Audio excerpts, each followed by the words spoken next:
Max, this is going to be quite interesting talking to you in English, but for the sake of all the other guides that are not conversant in Afrikaans, let's do it in English. So welcome to all the guides that have joined us, but a hearty welcome and a heartfelt thank you to Max de Preez. Those of you who don't know him, shame on you, but let me then quickly introduce you to him. Max is at the moment co-editor of the Vrye Weekblad, and he started the original Vrye Weekblad in the 1980s. When was it exactly, Max? 88. 88, that's right. I met you just a week before you actually launched that Vrye Weekblad. Max is also the author of 14 books, but in this series we're going to focus on 2 of his books, of warriors, lovers, and prophets, as well as of tricksters, tyrants, and turncoats. Those books I really strongly recommend that all guides actually have them, because they tell stories. Apart from being an investigative journalist, for which he won quite a number of awards, Max is also an historian, and he is, much as I am, a lover of South Africa and the stories around that. So as guides, we need to have stories to tell. And Max, I think we're going to start today with the ladies or the women of the Cape, of the early Cape. So there are 3 people that I would like to focus on. Krutua, of course, also known as Eva. And then also an interesting one that I discovered through your books, basically, is Sarah. And then I think both of our favorite as well, Ansela van the Kaap, or van Bengala, sorry, van Bengala. So let's start with Krutua. What can you tell us about Krutua? Yeah, the story of Krutua is actually a heartbreaking story. It's one of the saddest stories in our history. She was a child when Jan van Riebeeck's wife, Maria de la Quellerie, took her in. She was from the local Goring Haikona tribe of the Khoikhoi, and she was the niece of the famous chief of the Goring Haikona, called Achumato, or as the Dutch called him, Harry die Strandloper. And so there was this belief among the early Dutch that they should tame some of these Khoikhoi, because they saw the Khoikhoi as more or less wild animals. And so they took in this young child and dressed her up in Dutch clothing. And she was a remarkably able student. She learned Dutch very, very quickly. And she learned all the mannerisms, and she was baptized. And so there was this idea that she can be assimilated into European society. And that, I think, is the source of many of our sad stories. Yeah, exactly. Because being assimilated into the Dutch society actually obviously estranged her from her own community. And she married a Dutch official, Pieter van Meerhof, when she was very young. And he died in battle. And there she was, rejected by her own society, but not really accepted by the European society. And we can talk about Sarah a little bit later on, because that is almost the same kind of story. Yes. It's this caught between these 2 groups. And Krutua then started abusing alcohol. And she misbehaved, and they had children together, and she lived in the castle. She misbehaved, started drinking heavily, and eventually she was sort of kicked out of the castle. She went to live rough on the dunes at what is today Mully Point for a while. And then she was sent to Robben Island, where she died. A terribly, terribly sad story, but she is one of the important stories in South Africa's history. By the way, her daughter, Petronella, is one of my ancestors. She married a guy called Daniel Zyman, and Pieternella became the mater familias of all Simons in South Africa, and my grandmother was a Simon. And that's how we need to understand all these stories, particularly, Gillian, I think the history of women in those early days is a heartbreaking one. Yes. And I would like you to, later on, we talked about Sarah and Ansila van Bengalen, because remember, the slave stories were also came into the picture. Yes. I would like also to tell you about the story of Maria Mouton later on. Okay. I want to just quickly go back to I think her dilemma with the alcohol abuse, and which I learned also from other books, whatever, that was a common thing in the early Cape. It was not only Krutua that had this alcohol problem, and also not the prostitution problem. But what I find is, I always had a sort of a bit of an anger in me that they didn't support her after Pieter van Beerhoff died. But that was also a common thing, that widows were not supported by the government at that stage, and they had to revert to all kinds of other money-making ways, and prostitution was one of the things that they did. And so I believe, from what I've read, is that Krutua was a prostitute. She had to do that just to feed her children. Yeah, the thing about a woman like Krutua was she was tolerated by the white society. But only while she was married to a white man. And the minute he died, she just reverted back to being one of these Khoi people, or as they called them, Hottentots. And so all disrespect came back to this young woman. And what we shouldn't forget is she was a remarkably bright woman. She spoke Portuguese, she spoke Dutch, she spoke a bit of English. She was very able in serving as a liaison between the Dutch and the Khoi. So she was a sophisticated young woman. But the mere fact that her white husband, died, just returned her in the eyes of that society to just one of those, and she was rejected. And can one blame her for drinking? Because drinking is the other thing.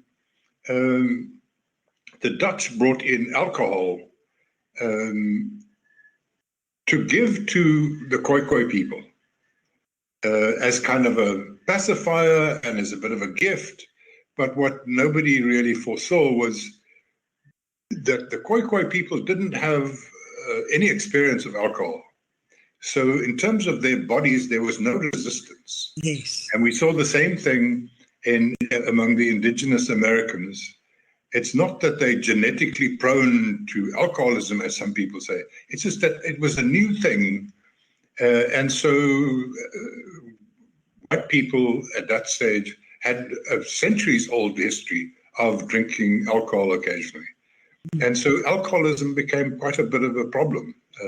And there was no treatment. The fact that she developed alcoholism was just seen as proof that she was rubbish. Exactly, yeah. I can completely identify with Krutua. That's why she's one of my favorites, because I never knew where I belonged, which culture I really do belong to, whether the Afrikaans culture or the German culture. So I can completely identify with her. But Krutua, like you said, was one of the Khoi women, and Sarah was also one. But then we had the slaves as well. But let's go on with Sarah. Or do you think we should rather first go back to the slaves? I think Sarah's story fits in here. Okay.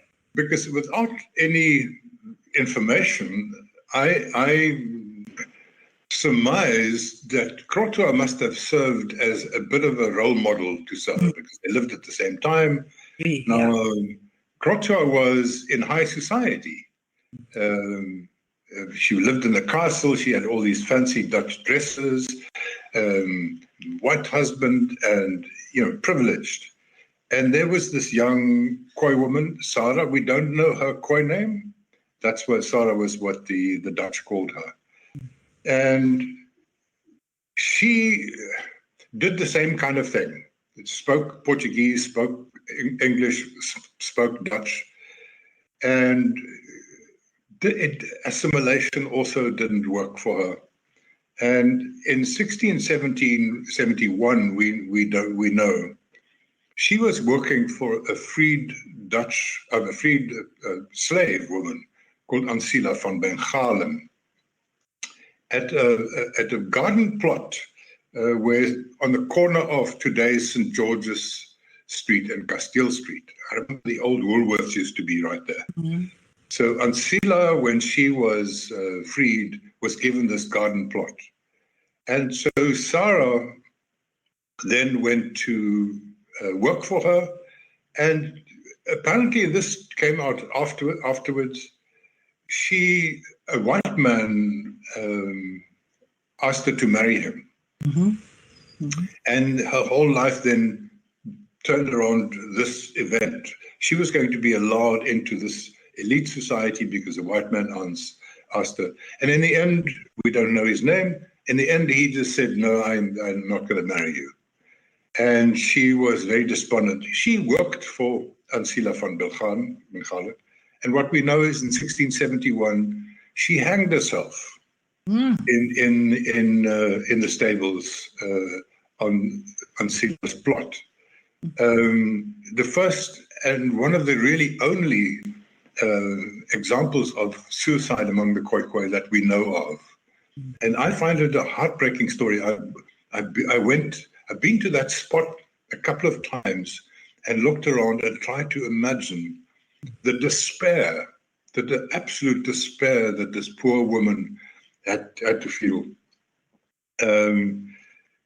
She was then, to add insult to injury, the Dutch authorities were so outraged that she dared take her own life, that there was a whole inquest and a condemnation, and then they performed this ceremony where they dug a hole under the threshold of the stables, and they had a mule, drag a dead body through this hole to sort of cleanse the building. And she was then also put on a stake for everybody to see. We forget how barbaric those times were. Exactly. Do you think she was desperate because of a jilted love affair, or do you think that she had the same problem that Kultua had, where she wasn't accepted either by the Dutch or by the Khoikhoi anymore? No, I think that was basically it. I think what turned out later, and I mean, what we know is what the early historians and court records reflect. Her friends said that the tipping point was when her white lover abandoned her. And I think what we can understand in that her last chance of really becoming a part of the Dutch high society at the Cape was gone. But there was no going back to the Goring High Corner. And so she was caught between these two worlds. So that was the real reason. The white lover was just the trigger. Well, there were many of these marriages in those days because of the shortage of women in the Cape. Yeah. There were not so many white and Khoi women marrying, quite a few, as we know from the story of Petronella, but certainly a lot of slave women. It was very common. The odd thing then was, this was before the world became so focused on race. Yes. Which came really in the 18th and 19th century, where race became the way you measure people's value. And so in those days, like Willem Adrian van der Stel was not a white man. Yes. Okay, so nobody mentioned that, we discovered it centuries after that the esteemed governor of the Cape Colony was actually not a white man. He would today be a colored guy. That was Simon van der Stel that you're talking about as well. Yeah, and his son. And his son as well, yes. Yeah. We just got a lot of stories around him as well. So there wasn't this thing. The main thing was to be accepted in high society and Cape Town at the time is, you had to be a Christian. So you have to abandon your Khoi beliefs or your Muslim beliefs, in the case of most of the slaves, and then it would help. And then you have to be baptized, and then it would help if you married a white man, and then you became part of society. They had to speak Dutch as well. Wasn't that also correct? Absolutely have to speak Dutch, but that was mostly not a problem because most of the Khoi people who interacted with white society could speak Dutch. We never came across a Dutch person who was able to speak Khoi. Wow. And the slaves, for instance, all the slave history that I've researched, you come across slave men and women, and you find out not only did they speak Dutch, they also spoke English. And because of the sailors, most of them also spoke Portuguese. And that's besides their own language, which was sort of one of the other Malay languages. Exactly. So we had, I always think, we are so reluctant in South Africa to acknowledge that part of our history. We like talking about King Shaka and all these glorious sort of African chiefs and warriors. Exactly. And I'm sad that we don't tap in more into our early Khoi history. I think there's a bit of a revival around that now, but also the slave history. Because most of us, well, at least most white South Africans have a bit of slave blood in them, especially if you're an Afrikaner. Yes, exactly. It's something like close to 10%. And so why don't we go back? I was fascinated by this when I discovered the intellectual society that existed at the Cape. These exiles, they were princes and they were imams and they were professors who were sent to the Cape as exiles, not as slaves, from especially the East Indian Islands.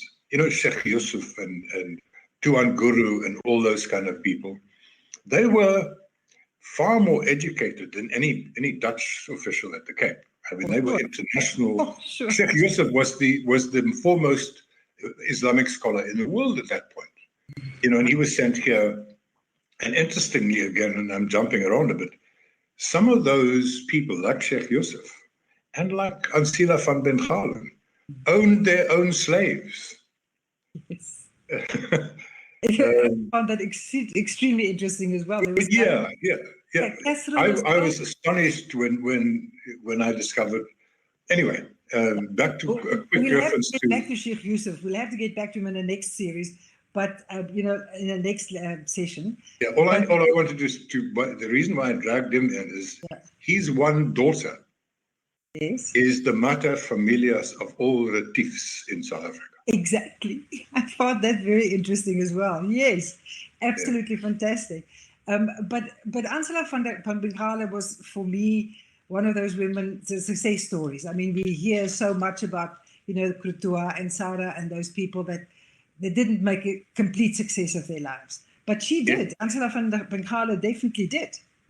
Oh, yeah, there are a couple of spectacular stories of slave women who were entrepreneurs. Exactly. And successful business people. And Ansila, well, people call her Angela of Bengal, but the Dutch refer to her as Ansila van Bengalen. Yes. Because she came from Bengal. But Mark, before we go on, I just want you to point out the difference between the Khoi and the slaves. The Khoi were never slaves. They were never enslaved. No. There was a very strict Dutch regulation that the Khoi could never be forced to work. They didn't even, in the beginning, fall under the jurisdiction of the Dutch societies. They were recognized as the original inhabitants. And so they were never enslaved. That came later. We can talk about that also later. Yeah. Where that changed. But in these early days, 17th century, early 18th century, They were the local inhabitants. They're the oldest people in the world. The language that they spoke at the Cape, and this is interesting, we can get back there also one day. The language that they spoke, the languages that they spoke, because they spoke many, was quite recently, in the last 10 years, regarded as the most complex and oldest language existing in the world. And there are a couple of old aunties in Namaqualand who still speak it. Mm-hmm. So, no, those were the Khoikhoi. The slaves were imported from the East Indies, from East Indian Islands, and from Africa and Madagascar. So they were, and Angola, by the way. Angola, Yes. quite a number of slaves came to South Africa. And so they were non-indigenous and they were owned, whereas the Khoikhoi were never owned by white owners. Right. I actually just found out this morning when I was doing a little bit of research that 80% of the slaves that were imported came from India. Is that an accurate estimate? No, I think there were so many.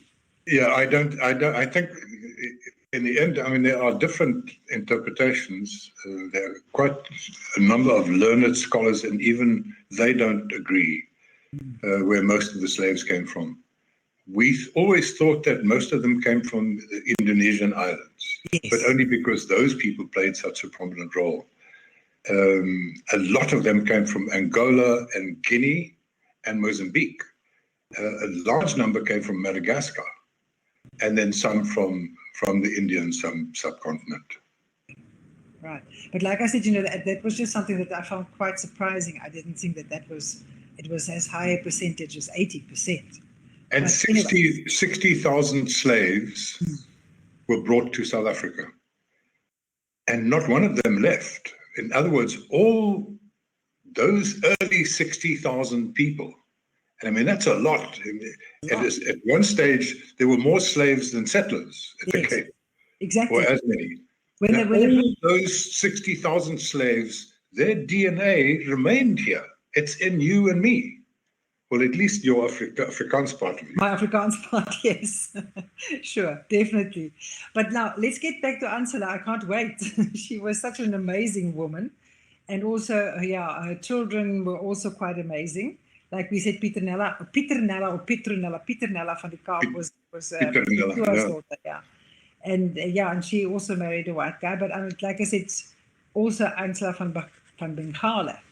Let's talk about her for a while. Yeah, well, Ansela van Bengale knew Krotwa because while Krotwa was in Van Riebeeck's court, so to speak, Ansela was one of the Van Riebeeck slaves as a young woman. So there's a connection again there. And she then, Van Riebeeck then sold Ansela to one of his top officials, a guy called Abraham Chabama. And so she was living at the fort, and she had quite a nice life for a slave.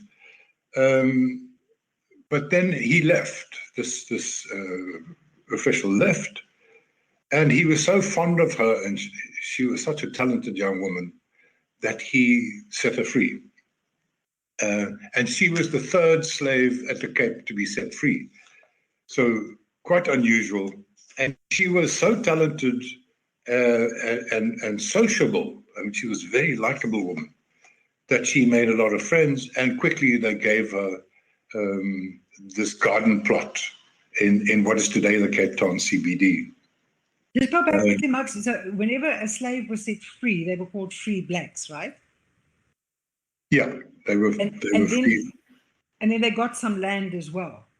Well, they could. Yeah, they could. A lot of them, because she was when Ansela was freed, it didn't happen often. Not many other slaves were freed, and they were mostly freed when they married white men, and the white men would then buy her and set her free. In the early days, that's mostly what happened. That's the way you got freed. So Ansela was a bit different. Um, so that takes us to her plot, and that's where Sarah hanged herself. She then married a guy called Arnoldus Basson, and Ancila is then also the mater familias of all Bassons in South Africa. So if your surname is Basson, that's your Oma die. That's your Oma. I mean, not all Bassons have got such a good place in our history to that. But anyway. Okay, so she married this guy, but she was sold to, you say Abraham Gabema or whatever. He was Yeah. a Dutch guy, right? Yeah. So, Yeah. okay, so she already entered the society after marrying Abraham. Yeah, and he was called back to Holland, and then he freed her. But he was also involved in some way in the Paarl and the Winelands, the Abraham Gabema. I'm not sure about that. Yeah, I mean, there's a street actually named after him in Paarl on the way to the Afrikaans Language Monument. Oh, okay. Yeah, I think he was somehow involved in that whole expanding of the colony at that stage. Yeah. Anyway, Yeah, so after he then left, she was left as a widow, or no, not really as a widow. Yeah, No, but she wasn't married to Abraham. Sorry, she married Basson. No, she married Arnoldus Basson, and he died in 1698. Mm-hmm. And then we have when her husband died, we have court records again, because that's how we write history. We go to the court records, and there was what was in her estate when Basson died in 1898. Ancila owned several plots in the Table Valley in Cape Town. She owned a farm in Drakenstein. Oh. She had 5 slaves that she owned. She had 260 sheep and 73 head of cattle. Wow. So she was a really wealthy, she was probably the wealthiest woman at the Cape at the time. And her daughter, Anna. Yeah. She married again a Swede, a senior official of the Dutch East India Company, a man called Olof Berg. Now, people will remember Olof Berg because there's an Olof Berg brandy in South Africa. Yes, exactly. And that's another interesting story, a bit of a charlatan. Mm-hmm.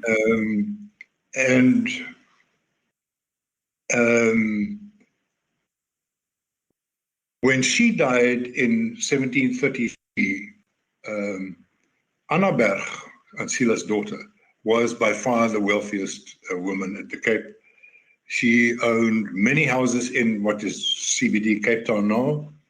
And more importantly, she owned the farm Constantia. Exactly. I love that. The most famous wine estate in South Africa was owned by a slave's daughter who was a very successful entrepreneur. But she bought it from Simon van der Stel. She bought it from Simon van der Stel. She also owned farms near Piketberg.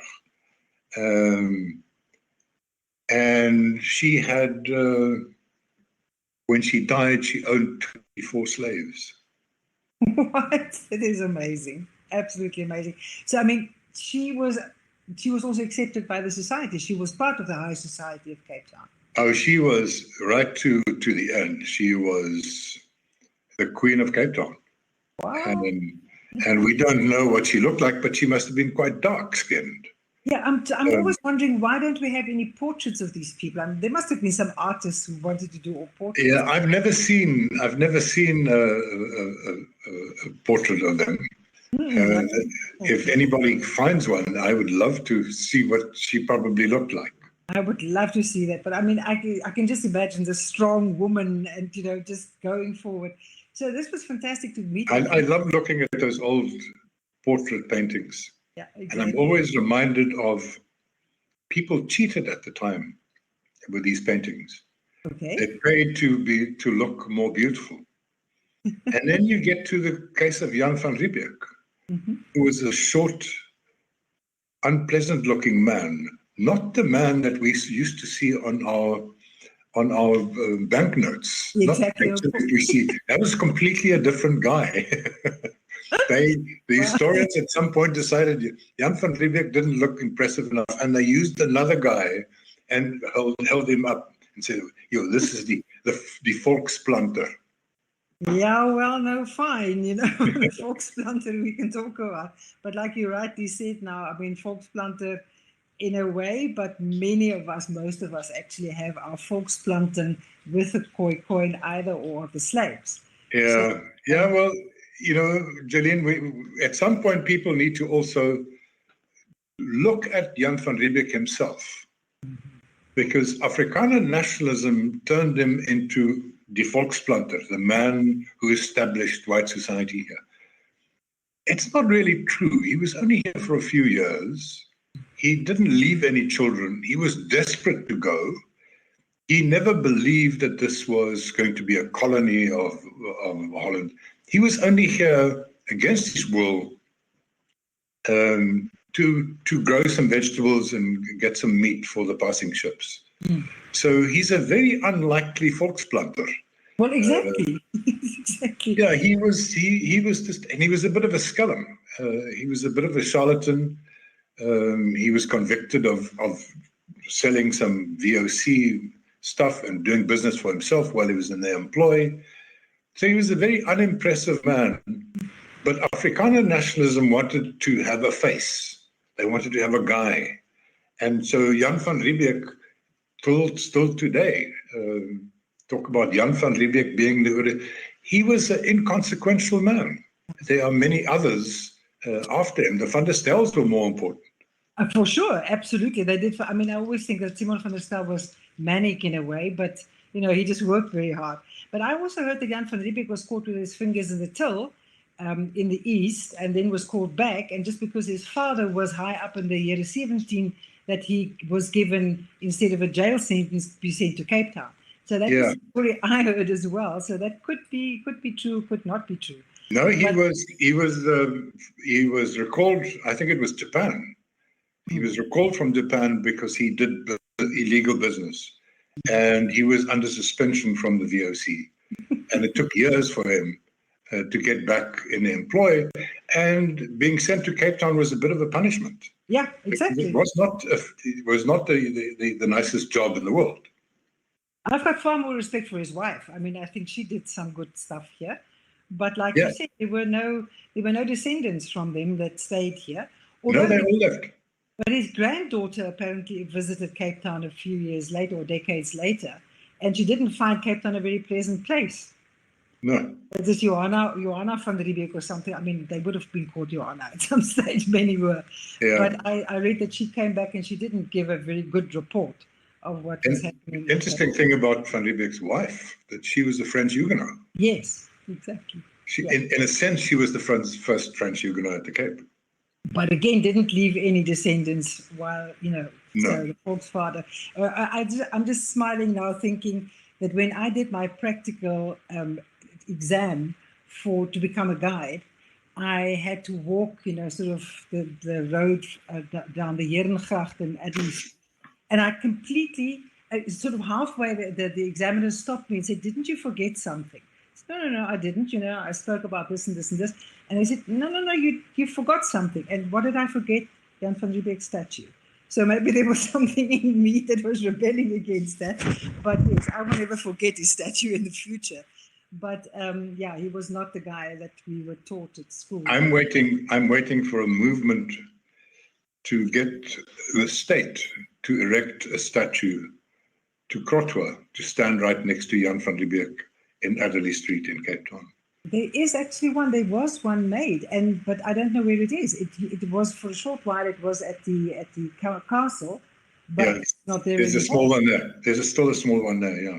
But there's at least a bench, a Krotoa bench that is in St. George's Mall, and I love visiting that and just thinking of this amazing woman. No, there is a little statue of her in the castle. And interestingly enough, also of a man who was her enemy at the time, called Nomoa or Doman. Doman as a wife. Yes, Doman. Who was the first freedom fighter in the Khoi, who waged the first Khoikhoi War. But The statue is also at the castle. Wasn't he also the guy, the doorman, wasn't he also the guy that said that they had to fight the Dutch when it's raining because then the gunpowder would be Yeah. great Yeah, stuff. the Dutch made the mistake of he's also a very talented young man who could speak Dutch and stuff, and they took him to the east on one of their ships to sort of train him as a mediator. And there he saw the indigenous people making war against the Dutch. And they thought they were bringing back a tame Khoikhoi man who could help them in their quest. And he came back and he learned all those lessons that the enemies of the Dutch in the East had. And he came and he said to his friends, this is the way you do it.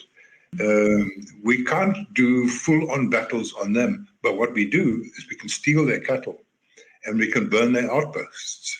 And we only do it on rainy days because their gunpowder would be wet. I absolutely love it. You know what we forgot is Kutua's sister, who was a very important lady as well in the whole trade with the Khoikhoi people, the cattle trade. Have you got something to say about her? I didn't do much research on that, no. So I know the vague stories, but I can't help with detail. Well, she was apparently married to one of the strongest Khoikhoi leaders up in the Makwaland, what's today Namaqualand. Yeah. And she was used then, also Kutua was used to speak to her sister, so that Udaswa, something like that was his name. And she was then used as an interpreter between him and the Dutch. And that was, it was just lucky that her daughter was part of royalty, of Khoikhoi royalty as well. Apparently also a very beautiful woman, but I mean, that's as far as I know. Maybe we should do a little bit more research on her as well. Mark, chatting to you. Before we run out of time, can I tell you the story of Maria? Yes, do. I can't wait. Because we have to remember that although a white woman was much higher on the ladder than a Khoi or a slave woman, women were still seen as infants in that patriarchal society. And so here's the terribly sad, why do I always drift to the sad stories? It's a terribly sad story of Maria Mouton. She was a French Huguenot child and apparently very beautiful and very sprightly, but in the districts outside of Cape Town, women outnumbered men, and she couldn't find a husband. Oh. And eventually when she was 16, because you get married when you're 15 and 16 in those days, she met a guy called Frans Joosten, who's a German-born soldier. And he was called Rove Frans, rough Frans, because he was a very rough guy. Anyway, so they married, and then they went to farm at Bartholomew's Klip. Bartholomew's Klip is a very famous restaurant and guest house now, and it's near Rivier Castile. And so this was Maria Mouton and Frans Joosten's farm. But Frans was a drinker, and he abused his wife. He beat her a lot. So they had two slaves, Titus van Bengale, again, Bengal coming in, and Fortuin van Angola. So those were the two slaves at the Joosten farm. And Rove Frans he had a wandering eye, he was always on the way, and he was a heavy drinker. And she became terribly sad and lonely and struck up a love relationship with Titus van Bengale. And in 1741, she decided to kill Frans because he had just beat her up again badly, and she discussed it with her slaves and said, we got to kill this man because he's going to kill me. And she hit him on the head, but he fought back, and in the end, the slaves helped her, and they killed him, and they buried his body in a porcupine burrow just behind the farm. Okay. A long story of how this came out. There was another visiting slave who was in the process of deserting, and he was there when this happened. And he then fled and got caught near Piketberg.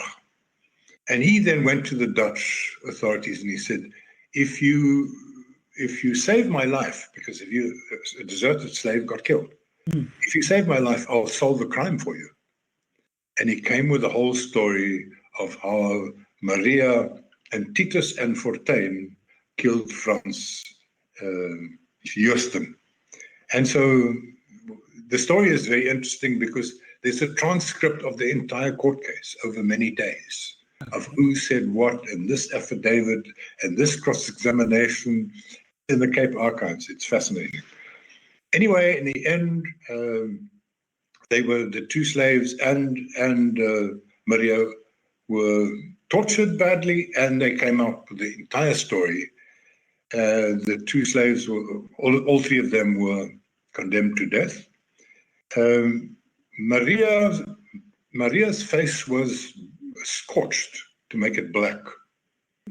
She was strangled to death, and then her body was tied to a pole outside the castle for others to see. And she was the first white woman to be condemned to death at the Cape.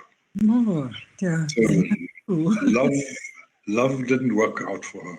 I mean, shame. Oh, these stories are freaking, really. But at least now when we go to Bartimeus Klip, we can tell the story. So this is fantastic.